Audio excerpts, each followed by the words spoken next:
mas sim aquilo que o Senhor tem a nos entregar. Usa o teu servo nesta noite, é o que nós te pedimos em nome do Pai, do Filho e do Espírito Santo do Senhor Jesus. A igreja diga: glória a Deus, aleluia. Aleluia, graças a Deus, glória a Jesus, Graças a Deus, aleluia. glória a Só o Deus. Senhor é Deus, aleluia. Somos irmãos. Me sinto feliz, honrado de estar aqui nessa noite. Quero louvar Deus pela vida do pastor Fabrício, presbítero Eliezer. Sabemos que é o primeiro aniversário, né, desse ministério. Isso nos deixa mais honrados ainda por estar aqui ministrando a palavra do Eterno. Quero louvar a Deus pela vida da minha família, meus 3 filhos. A nossa congregação está meio dividida hoje. Congregação que eu estou falando lá em casa, porque nós somos, da vontade do Eterno, nós somos líderes de jovens na nossa congregação. E hoje tem atividade de jovens numa das igrejas do nosso ministério, que é o pessoal que mais nos apoia. Então teve que dividir um pouco. Levei um pouco para lá e corri para cá para poder atender o convite aqui do pastor Fabrício, mas o presbítero Eliezer. Mas tudo é para a honra e a glória do Eterno Deus. Eu queria que você se sentasse. Eu vou fazer um pouco diferente hoje. Mas já sente. Já a gente abre a Bíblia. Porque você pode estar pensando assim: mas como é que o pastor vai pregar sem Bíblia? Calma aí. Já a gente abre a Bíblia. Eu queria, antes de abrir a Bíblia, fazer você refletir sobre uma questão. Faz parte da mensagem. Se a gente olha para a Bíblia Sagrada, nós vamos ver que depois que Deus chama Abraão, né, e através dele Deus escolhe uma nação para representá-lo aqui na terra, para testemunhá-lo, que é a partir deles. E depois isso foi estendido a nós, gentios. Mas depois que Deus escolhe Abraão, e eles passam ali um período no Egito, você sabe muito bem da história. E quando Moisés está caminhando com o povo pelo deserto, Deus dá uma ordenança a Moisés para que construísse o tabernáculo, que seria um local móvel onde a presença do Eterno estaria. E no decorrer desde esta época até os dias de Jesus, eu preciso fazer essa introdução para você entender a mensagem. Desde Moisés até os dias de Jesus, nós tivemos alguns tipos, podemos colocar assim, para melhor compreensão daqueles que nos ouvem, alguns tipos de tabernáculo templos. Por exemplo, o de Moisés é conhecido como tabernáculo de Moisés. Tabernáculo, você pode repetir comigo? Tabernáculo de Moisés. Só que passa-se algum tempo, já dentro da mensagem eu vou explicar um pouquinho, mas eu preciso que você faça uma reflexão. Depois do tabernáculo de Moisés, dentro da linha do templo, nós vamos encontrar a tenda de Davi. Repita comigo: tenda de Davi. Depois da tenda de Davi, nós vamos ter o templo de Salomão. Repita comigo: templo de Salomão. Depois do templo de Salomão, nós vamos ter o templo de Zorobabel. Repita comigo: templo de Zorobabel. E depois do templo de Zorobabel, ainda nós vamos ter o último, antes de ser destruído na totalidade, no ano 70 na nossa época, que foi o templo de Herodes. Repita comigo: templo de Herodes. Eu vou tentar pregar bem devagarzinho, porque minha garganta não está muito boa. Quase que eu peço que o Teresa vai pregar no meu lugar hoje. Mas agora a pergunta que eu quero te fazer: dentre todos esses, você consegue lembrar? Vamos lá de novo: tabernáculo de Moisés. Pode ficar melhor. Vamos lá, 1, 2, 3. Tabernáculo de Moisés. Tenda de Davi. Templo de Salomão. Templo de Zorobabel. E templo de Herodes.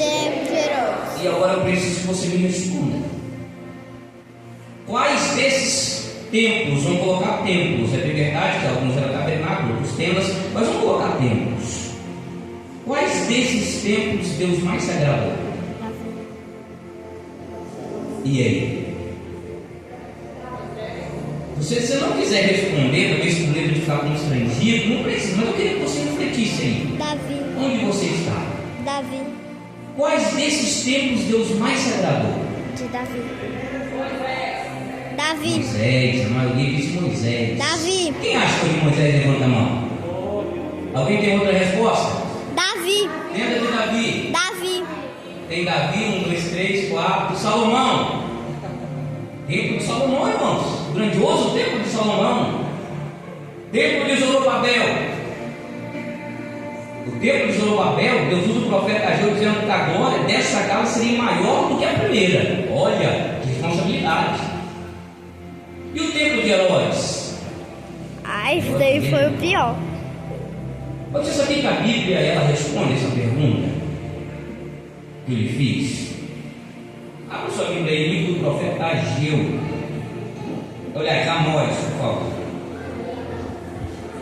Amós, capítulo 9. Eu vou ler, você não vai ficar meditando aí não, você só vai me acompanhar na leitura, que nós vamos para um outro texto para me entrar na mensagem. Amós, capítulo 9. Assim que você encontrar, você marca o teu dedo e vai lá em Atos dos Apóstolos, capítulo 15. Quando você encontrar, para me saber o que você achou, você se coloca sobre os pés. Eu não costumo fazer só para me saber que você achou os dois. Amós, capítulo 9 e Atos dos Apóstolos, capítulo 15. Acha na sua Bíblia e se coloca sobre os pés, eu vou lhe aguardar.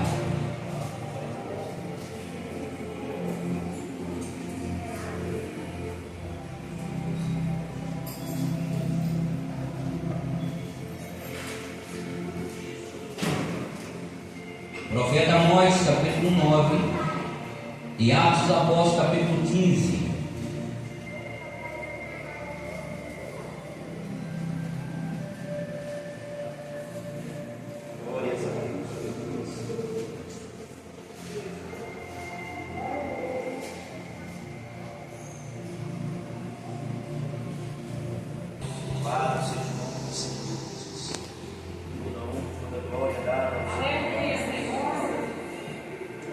Posso ler ou tem alguém procurando?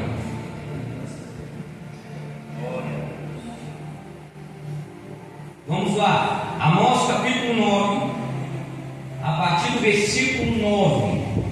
Eu vou ler e você acompanha aí na sua Bíblia. Diz assim: porque eis que darei ordem e sacudirei a casa de Israel entre todas as nações, assim como se sacode o grão crivo, sem que caia na terra um só grão. Todos os pecadores do meu povo morrerão à espada, e os que dizem, não nos alcançará, nem nos encontrará o mal. Aí o 11 diz: naquele dia tornarei a levantar o tabernáculo caído de Davi, e repararei as suas brechas, e tornarei a levantar as suas ruínas, e o edificarei como nos dias da antiguidade. Não precisa meditar ainda no versículo. Vamos lá em Atos dos Apóstolos, capítulo 15. Eu vou fazer uma leitura um pouco mais extensa, para que você compreenda todo o contexto. Você precisa entender para mim entrar na mensagem. Atos capítulo 15, lá no versículo 5,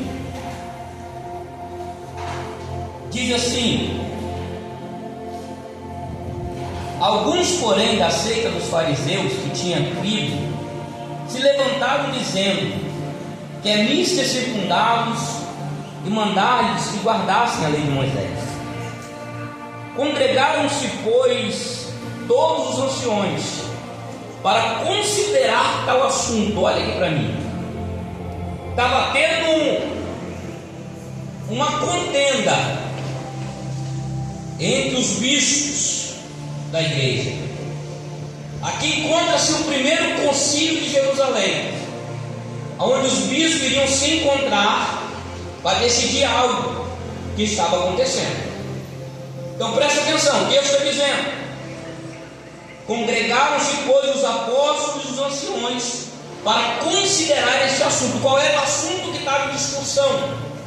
Que todos aqueles que aceitavam a Cristo precisavam continuar guardando e obedecendo a lei de Moisés. Esse era o assunto em questão. Aí continua o texto: e havendo grande contenda, levantou-se Pedro e disse-lhes: homens e irmãos, bem sabeis que já há muito tempo Deus me elegeu dentre vós, para que os gentios ouvissem da minha boca a palavra do Evangelho e crescem. E Deus, que conhece os corações, lhes deu testemunho, dando-lhes o Espírito Santo, assim como também a nós. E não fez diferença alguma entre eles e nós. Ele está dizendo entre judeus e gentios, purificando seus corações pela fé. Agora, pois, por que tentais a Deus, pondo sobre a cerviz dos discípulos um jugo que nem nossos pais, nem nós pudemos suportar? Mas cremos que seremos salvos pela graça do Senhor Jesus Cristo, como eles também. Então toda a multidão se calou e escutava Barnabé e a Paulo, que contavam com grandes sinais e prodígios Deus havia feito por meio deles entre os gentios. E havendo eles calado, respondeu Tiago, dizendo: homens e irmãos, ouvindo. Agora Tiago se levanta e vai falar naquele concílio. Simão relatou como primeiramente Deus visitou os gentios para tomar deles um povo para o seu nome. E com isso concordam as palavras dos profetas, como está escrito. Agora Tiago vai citar a profecia de Amós. Olha o que está escrito aí: depois disso voltarei e reedificarei o tabernáculo de Davi que está caído, levantá-lo-ei das ruínas e tornarei a edificá-lo, para que o restante dos homens busque ao Senhor, todos os gentios sobre os quais o meu nome é invocado, diz o Senhor, que fez todas estas coisas. Você pode se sentar? Agora começa a pregar.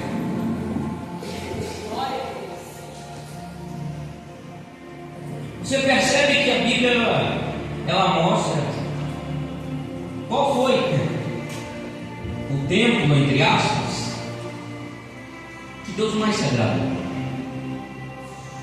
Em poucas palavras, eu vou tentar lhe explicar o porquê. O porquê. Quando a gente olha para o primeiro templo ou tabernáculo de Moisés, a gente vai ver que, por mais que era um tabernáculo móvel, era um tabernáculo que chamava a atenção. Você olha como foi construído, por exemplo, a sua cobertura, para quem olhava de dentro para fora, entrasse lá dentro, olhasse para cima, você veria 10 camadas de linho fino, 10 camadas de linho fino, onde estavam bordados desenhos dos querubins, por cima, para quem olhava de dentro para fora.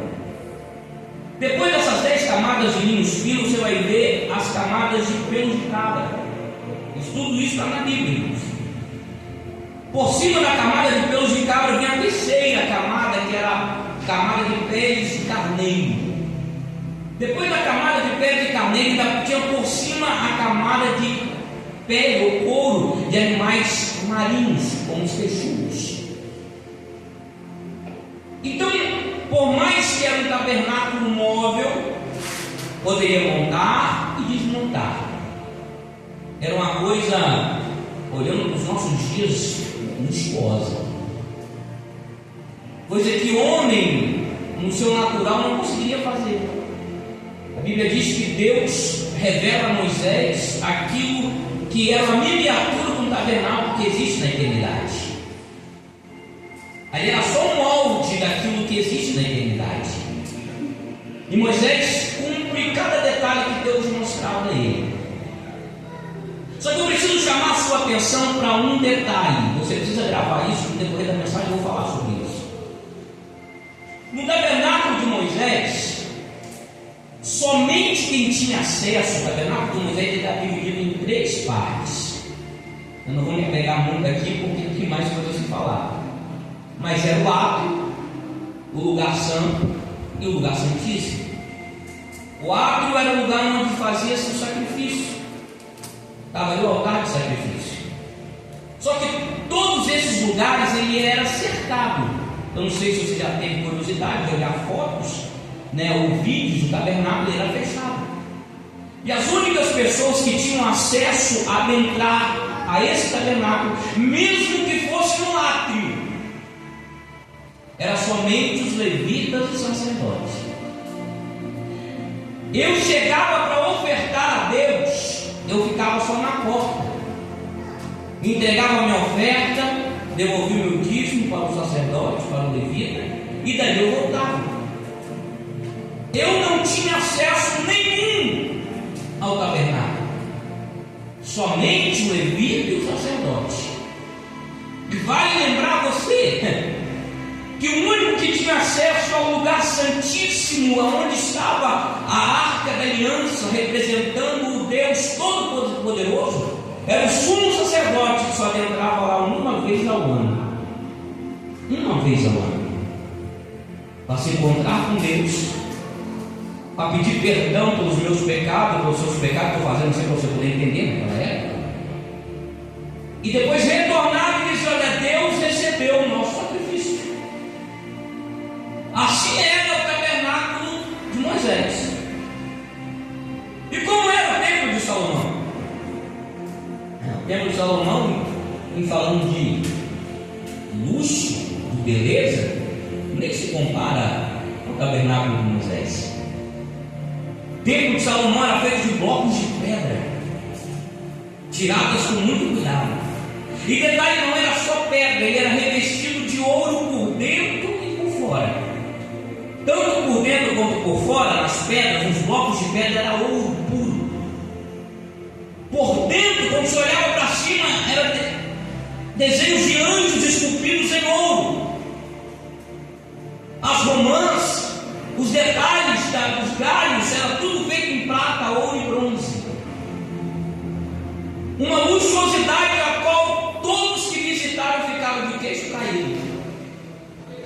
De tanta riqueza que havia no templo de Salomão. Tanto luxo. E no templo de Salomão, o que me chama a atenção, você viu que tanto o profeta Amós quanto lá em Atos dos Apóstolos vão falar da tenda de Davi. Mas no templo de Salomão, obreiros, pastor que está aqui na minha retaguarda, o próprio Deus faz uma promessa a Salomão. Qual é a promessa? Toda oração que fizer neste lugar, meus ouvidos e meus olhos estarão atentos.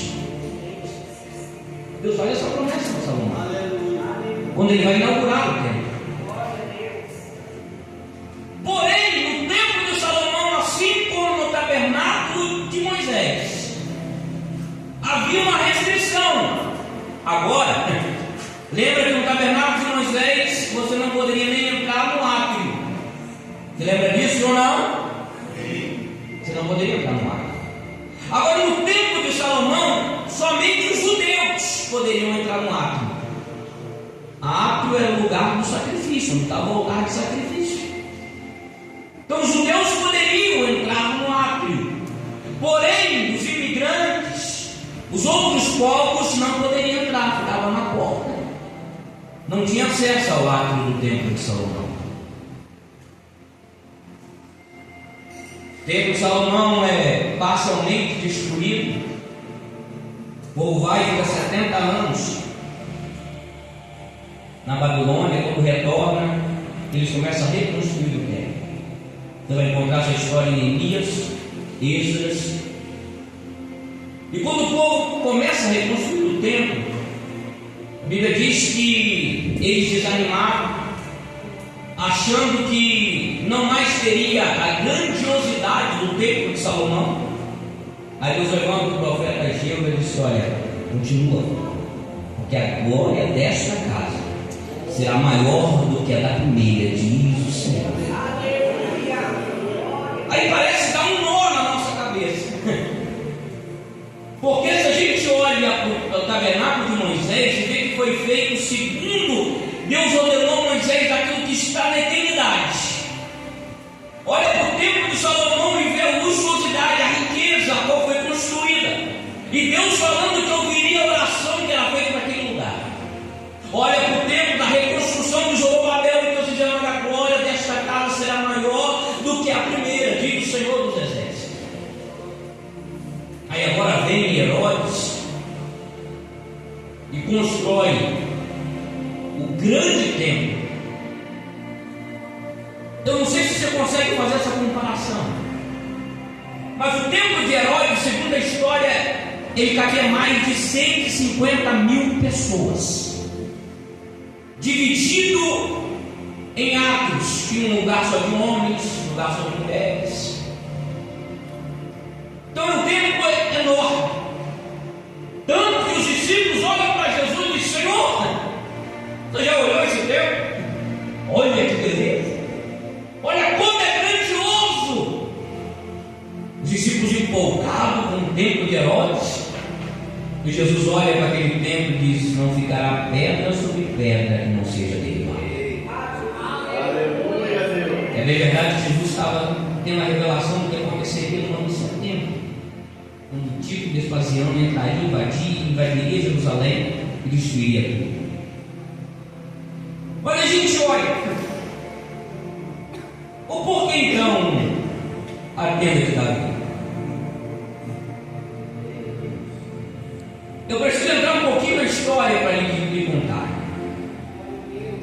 Quando Moisés constrói o tabernáculo, eles andam durante 40 anos, e quando eles entram na terra prometida, os irmãos lembram que já é com Josué, já não é mais com Moisés, começa a conquistar as verdades a qual Deus havia prometido desde Abraão. E quando começa a ter uma aparente paz, eles montam aquele tabernáculo móvel lá em Siló. O tabernáculo vai para Siló. Esse tabernáculo em Siló ele fica por 369 anos em Siló. Passa-se o tempo. Estamos no período em que quem é o sacerdote? É o sacerdote Eli. A Bíblia vai dizer que os seus filhos serviam também juntamente com ele no templo. Porém, estavam corrompidos, se prostituíam dentro do templo. E por isso, Deus permitiu que em uma batalha de Israel contra os filisteus, Israel perde a batalha, a arca é levada embora, porque os sacerdotes acreditavam que com a arca no meio da guerra facilitaria ou daria vitória ao exército de Deus. Só que nada disso acontece, porque os sacerdotes estavam corrompidos. E Deus permite a arca ser levada embora. A notícia chega até o sacerdote Eli, a Bíblia diz que ele cai de sua cadeira, quebra o pescoço e morre. A sua nora, mulher de um dos seus filhos que morreram em batalha, entra em trabalho de parto, dá à luz, e quando vai pôr o nome no menino, fala: e acabou. Mas por que acabou? Porque a glória de Deus foi embora de Israel. A arca de Deus tinha sido levada embora. A arca fica 7 meses na região da Filístia. Ela passeia em 3 cidades, em Asdod, em Ekron e em Gate. A Bíblia diz que Deus manda pragas, doenças naquele povo. E eles percebem, eu estou resumindo a história para a gente poder entrar na mensagem, que a hora já está indo embora. E eles percebem que era porque eles tinham levado a arca consigo. E eles devolvem a arca. E a arca vai parar em Bet-Semes, coloca ela em cima de uma pedra. Lá, alguns homens curiosos abrem a arca e olham que está dentro dela. A Bíblia diz que mais de 70 homens morrem por por ter feito isso, porque não podia, era a ordem de Deus. Até que resolve levar essa arca para a casa de Abinadab, era um sacerdote, e lá ela fica. Olhando para dentro da história e contando os anos, essa arca ela fica lá por volta de 60 anos. 60 anos. Desde o período que Saul reina, até parte do reinado de Davi, até ele assumir o reinado de todo Israel. Então vai ficar em torno de 60 anos que essa arca fica lá. Agora a problemática que eu começo a pregar é que quando essa arca ela vai embora e fica lá na casa de Abinadab 60 anos, pastor e obreiros que aqui estão, o tabernáculo continuava funcionando, mas sem a arca. O tabernáculo continuava funcionando, mas sem a presença. O tabernáculo continuava funcionando, mas sem a glória. Eu sei que você já ouviu em pregações e em interpretações sobre quando o véu do templo rasgou de alto a baixo quando Jesus morreu. Eu sei disso. Você já ouviu em pregações que o véu se rasgou para que nós tivéssemos acesso a Deus e tal, e outra coisa mais. Glória a Deus.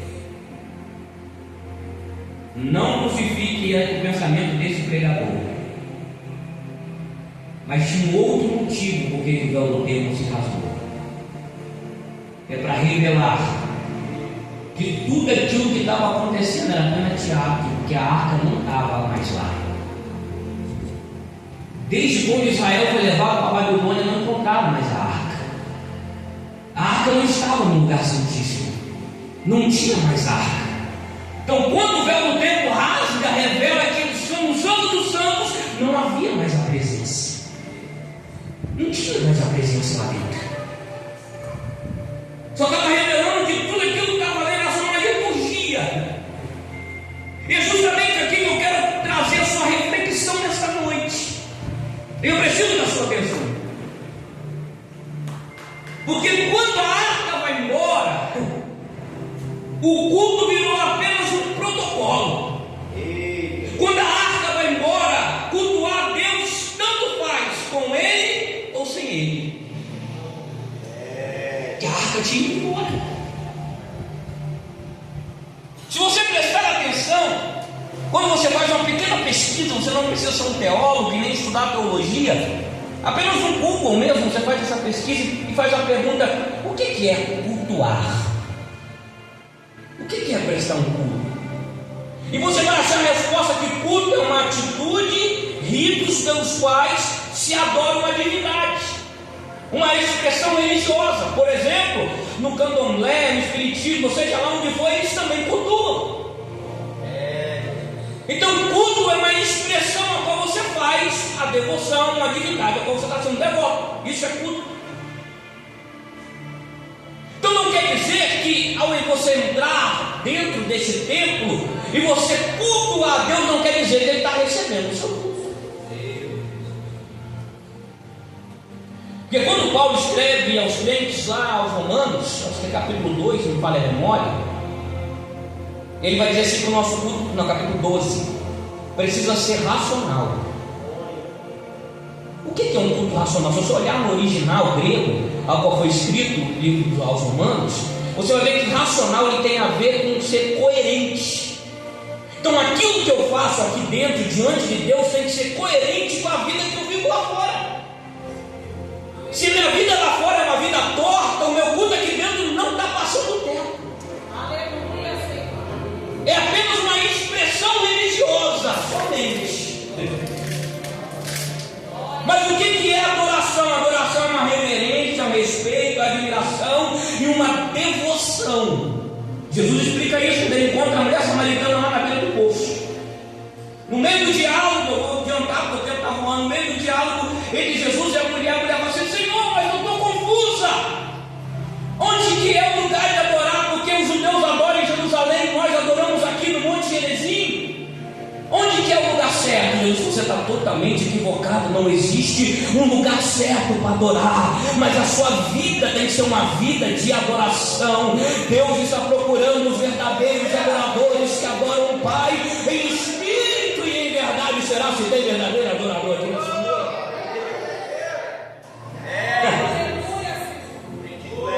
O problema é que nós estamos presos em ritos, em liturgias, e não em adoração. Deixa eu lhe contar uma história. Diz a história que no mosteiro havia vários rabinos. E o rabino mais velho do mosteiro, toda vez que ele ia orar, tinha uns gatos, que atrapalhava ele de ficar orando. Porque gato gosta de ficar se esfregando, quem tem gato sabe disso. Então toda vez que ele ia orar, ele ia lá e amarrava o gato, deixava o gato amarrado. E nisso passa-se os anos e vem chegando os novos rabinos mais novos, e começam a observar o rabino mais antigo, que toda vez que ia orar, amarrava o gato. Esse rabino mais antigo vai embora, os mais novos ficam, e eles continuam fazendo a mesma coisa. Toda vez que orar, amarra o gato. Olha, presta atenção, o mais velho amarrava o gato. Com o passar do tempo, o serviço lá na sinagoga, lá no mosteiro, aumentou. E eram poucos rabinos. O que eles fizeram? Hoje não vai dar tempo de orar, mas vamos amarrar o gato. Que nós aprendemos que tem que amarrar o gato. Não vai dar tempo de orar, mas o gato está amarrado. Pastor Júlio, o que isso tem a ver? O que tem a ver é que muitas das vezes nós estamos ocupados demais com os afazeres aqui desta casa e esquecemos de adorar o eterno Senhor. Estamos só amarrando o gato, esquecendo de orar, esquecendo de adorar. Mas Deus está procurando aqueles que não querem apenas amarrar o gato, mas entram aqui dentro com a preocupação de adorar.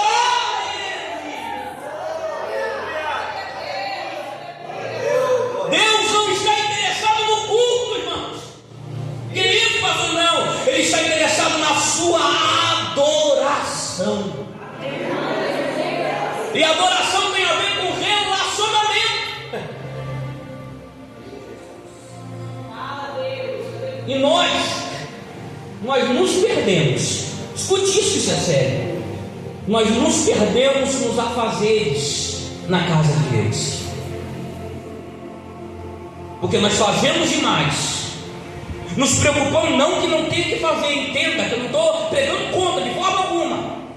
Mas nós nos apegamos demais em fazer e esquecemos demais do ser. O teu relacionamento com Ele. Nos preocupamos demais em estar fazendo e deixamos a desejar o que estamos sendo. Muitas vezes não nos encontramos com a arca, porque o nosso compromisso é somente com a casa. No tabernáculo que não tinha arca, mas o serviço continuava. A preocupação era com a liturgia. A preocupação era da forma como fazia o culto. Mas o Deus que era para receber o culto já não estava lá mais.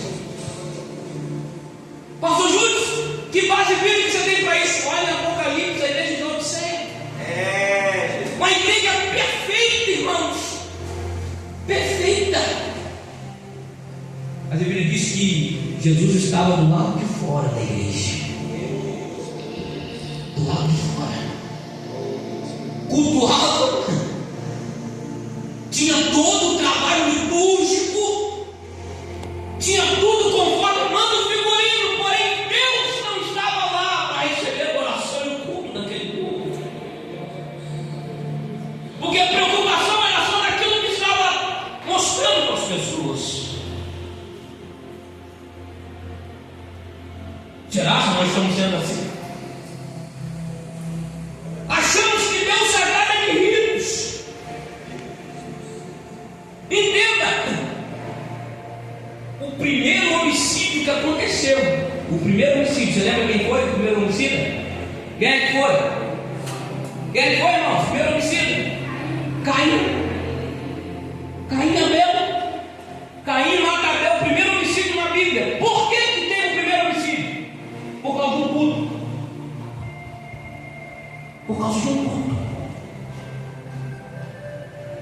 Os dois foram cultuar, porém Abel adorou e Caim só cultuou. Ele ficou com raiva e matou ele. Olha o problema. Estamos presos demais em liturgia, presos demais em costumes, presos demais em ritos. A nossa adoração acaba se tornando um meio para conseguir algo de Deus. Mas sabe quem é que desde o início tenta mudar isso? Satanás. Desde o início ele tenta inverter a adoração. Quando ele pega Jesus e fala assim: olha, tudo isso eu te darei se me adorar. Então entenda que quem faz isso, quem tem esse costume de tentar mudar o intuito da adoração, não é Deus, é Satanás. Eita, Jesus. Porque na íntegra, a minha adoração, a sua adoração não é para receber, é para agradecer por aquilo que eu já tenho. Glória. E eu preciso entender isso. Meu Deus. Que a minha adoração ela não é para receber, mas para agradecer por aquilo que eu já recebi. Meu Jesus. Pastor Lúcio, o que eu recebi? Tem um bem mais precioso do que o teu carro, tua casa, teu dinheiro, teu trabalho. O que é, pastor? É o teu nome escrito no livro da vida por causa da morte e do sacrifício de Jesus na cruz. Glória. Então eu não posso vir aqui adorar Ele apenas para ter, mas eu preciso adorá-lo porque eu já tenho. Aí a pergunta que eu quero te fazer, eu estou caminhando para o final. Por que você cultua? Por que você adora? Por quê? Por medo de ir para o inferno? Porque muitos estão dentro da igreja com medo do inferno. Por que você está cultuando? Porque às vezes, entenda só, se eu não tiver o entendimento do porquê estou fazendo, Deus sai do nosso meio e eu continuo fazendo. E nem percebo que Ele saiu. Meu Deus. Porque eu estou preso apenas no fazer. É. 60 anos, a arca fora. 60 anos, um culto mentiroso, um teatro. Mas aí Davi resolve buscar a arca. Vou correr porque o tempo foi embora. Davi traz a arca dentro para Jerusalém. E ele manda arrumar uma tenda para colocar a arca. Irmãos, eu te expliquei como que era o tabernáculo de Moisés. Eu te expliquei como era o templo de Salomão, o templo de Zorobabel, o templo de Herodes. Agora, a tenda de Davi, segundo os historiadores, era apenas umas estacas em pé, com uma pequena cobertura, tampando a arca. Não tinha a beleza do templo de Salomão, não tinha o cuidado do tabernáculo de Moisés, não tinha o tamanho do tabernáculo, o templo de Herodes. Era apenas uma tenda pequena, onde só cabia a arca lá dentro. Mas por que Deus, no texto que nós lemos, diz que Ele vai reconstruir, vai refazer a tenda de Davi? É bem verdade que a profecia tem de forma figurada. E a expressão que o Tiago fala lá no concílio entre os bispos é de forma espiritual. E eu quero fazer você entender o porquê da tenda de Davi. Primeiro, na tenda de Davi não tinha rios. Na tenda de Davi não tinha liturgia. Na tenda de Davi não tinha protocolo. Na tenda de Davi tinha adoração 24 horas. Na tenda de Davi não era somente o levita ou o sumo sacerdote, ou o sacerdote que poderia se aproximar da arca. Qualquer pessoa poderia estar ali adorando, exaltando e bendizendo o nome santo do Senhor. Na tenda de Davi, você não ia lá se encontrar, porque entenda só, no tabernáculo de Moisés, no templo de Salomão, no templo de Zorobabel, no templo de Herodes, você ia se encontrar com quem tinha se encontrado com Deus. Porque lembra que você ia só levar a sua oferta, seu dízimo, entregava lá ao sacerdote, e ele que se encontrava com Deus. Mas na tenda de Davi, branco, preto, amarelo, índio, seja lá qual era a raça, seja lá qual era a sua situação financeira, se era pobre, rico, milionário, miserável, seja lá se era sadio, se era doente, se era aleijado, se era são, não importava o jeito que era, todos poderiam se achegar até diante da arca para prestar um culto e exaltar o Todo-Poderoso. Não tinha restrição para adorar Ele, não tinha restrição para chegar a Deus. Então você vinha e se encontrava diretamente com Deus, porque Deus não quer que você se encontre com quem se encontra com Ele. Ele quer que você tenha um relacionamento direto com Deus Todo-Poderoso.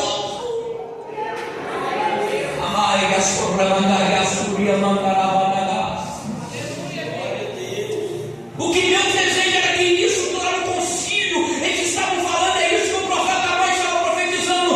O que Deus está com saudade é aquela adoração que vem de dentro da alma, sem rito, sem liturgia. É você já chegar a Deus com desejo realmente de se relacionar com Ele. Na tenda de Davi, a arca era manifestada a todos. Restaurar a casa caída de Davi, um recado de Deus para a igreja do Senhor Jesus Cristo, que o seu momento de adoração é o lugar onde qualquer um pode ter um relacionamento com Deus. Você pode colocar sobre os pés?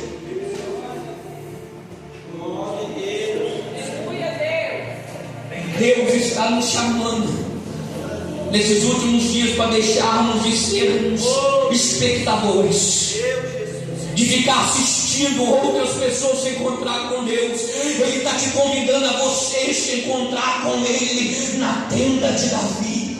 Ele está te convidando a você se encontrar com Ele, a ter experiência com Ele, sentir aquilo que o sacerdote sentia quando entrava dentro do Santo dos Santos. Glória a Deus. É esse o convite que Deus está fazendo para mim e para você nesse dia. Aleluia, Pai.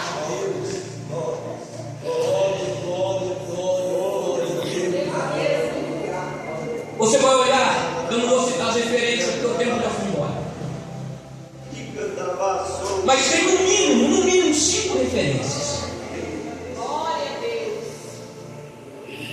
Salmo de número 91, eu vou só ler um, para você entender o que eu estou falando. Glória a Deus. A simplicidade da tenda de Davi.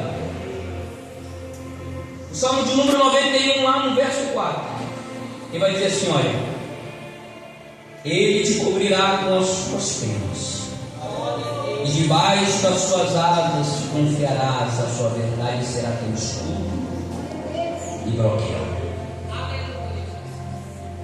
Existem pelo menos 5 salmos que o salmista Davi expressa, falando sobre debaixo da sombra das asas. Aí eu fui estudar um pouquinho por quê. A tenda de Davi era tão simples, eu falei que a cobertura era simples, que segundo os historiadores havia alguns buracos nessa tenda. E quando numa determinada posição que o sol batia, entrava dentro daquela tendazinha onde a arca estava. Dentro da pequena tenda existia, você sabe muito bem que por cima da arca tinha o propiciatório, onde tinha 2 querubins. O reflexo do sol batia nas asas daquele querubim, do lado de fora da tenda havia uma sombra de asas, e era ali onde Davi se prostrava para adorar a Deus. Era ali onde Davi se prostrava para poder se sentir seguro, debaixo da sombra do Todo Onipotente. E é nesta noite Jesus está nos convidando a vir para debaixo das asas do Eterno, a entrar debaixo daquele que pode te guardar, a entrar debaixo das asas daquele que pode te salvar, a entrar debaixo das asas daquele que pode receber o teu culto, a tua adoração e o teu relacionamento com Ele. Glória a Deus. Aleluia, Pai. Há quanto tempo você está nesse evangelho de ritos? Mas Deus te convida hoje a entrar na tenda de Davi. Você não precisa falar bonito, você não precisa ter uma boa oratória, você não precisa pronunciar palavras que eu vou chamar a atenção de Deus com o meu vocabulário. Não, apenas adentre a tenda de Davi, porque a sombra do Onipotente está lá para você se prostrar, adorar, render graça e receber da presença do Eterno na sua vida. Oh, glorioso Deus, eterno, Pai. Você pode adorar Ele aí onde você está. Você pode aproveitar essa oportunidade de adentrar a tenda de Davi, sem rito, sem liturgia, sem se preocupar com o que as pessoas vão pensar ou deixar de pensar de você, da sua forma de adorar, da sua forma de expressar sua gratidão a Deus. Mas nessa noite Ele está te convidando, cultue a Ele de qualquer forma, da sua melhor forma, do jeito que você sabe, do jeito que você pode, mas não saia daqui dessa noite sem se prostrar diante daquele que está aqui para receber o teu culto, receber a sua adoração a Ele. Ai, a sobremandai, a sobremenete, a sobra. Aleluia! Aleluia! Glórias! Eu queria que antes de eu devolver o microfone, você fechasse os seus olhos. E agora é pela fé. Será que você consegue ver a tenda de Davi? Será que você consegue ver Davi chamando a todos? Vem você. Não se preocupe se você é de outra etnia. Não se preocupe se você é pobre. Não se preocupe se você tem muito dinheiro. Não se preocupe se você trouxe algo aqui para ofertar ou não tem nada em suas mãos. Apenas se oferte a Ele. Aleluia! Davi estava convidando a todos para vir adorar ao Eterno na beira ali da tenda do lugar santíssimo, que agora onde está na presença do Eterno, abandonando todos os ritos, abandonando toda a liturgia, abandonando todos os costumes, mas somente entregando o coração contrito ao Eterno, que é merecedor de toda a honra e de toda a glória. Feche os seus olhos, eu quero orar por você. Senhor Deus e Pai, no nome de Jesus Cristo, teu Filho, ministrei a palavra que o Senhor colocou no meu coração para trazer a tua igreja nesta noite. Pai, quantos de nós ficávamos preocupados demais em como agradá-lo, mas nessa noite o Senhor está nos ensinando que eu lhe agrado sendo quem realmente eu sou, que eu lhe agrado apenas me achegando até a tua presença e me derramando a minha vida do jeito que eu sou, do jeito que eu sei falar, do jeito que eu sei orar, do jeito que eu sei cantar, mas com meu coração contrito e aberto para lhe exaltar e bendizer o teu santo nome. Senhor, assim como o Senhor recebeu o louvor, a adoração daqueles que lá estavam em volta da tenda de Davi, recebe a nossa adoração, recebe o nosso louvor. Que o nosso culto não apenas seja apenas uma liturgia, mas que possa chegar até o trono da tua graça com um cheiro suave às suas narinas. Deus, e como resposta, enche-nos da tua graça, da tua unção. Faça-nos transbordar do teu poder, que eu te peço em nome de Jesus Cristo. Em nome de Jesus Cristo.